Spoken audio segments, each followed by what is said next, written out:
মেয়েদের আনন্দের অন্যতম প্রধান একটা জিনিস হলো মেয়েরা নিজ হাতে রান্না করে তার স্বামীকে সামনে বসিয়ে খাওয়ানো, ওইটা দেখে তৃপ্তি পাওয়ার মধ্যে মেয়েদের সাইকোলজিক্যাল সিক্রেট। আমার কি মনে হয় জানো, তুমি নিজে হাতে জীবনেও রান্না করো নি, ওই বুয়াকে দিয়ে রান্না করে নিয়ে আসতে নিজে ফোটানি করতে। মতলবটা কি তোমার? আমরা সারা রাত মিলে ছুটিয়ে প্রেম করবো, ছুটিয়ে আড্ডা দিব।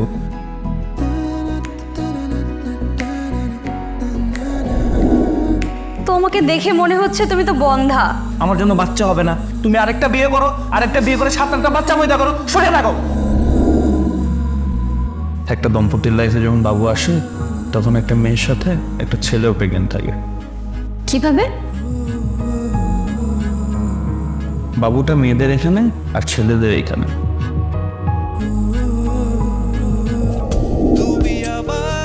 একটু মেয়েদের সাথে টাঙ্গি মারবে, একটু শীষ বাজাবে, মানে না কোনো শাসন, বেপরোয়ায় মন তোমাকে চায় সারাক্ষণ।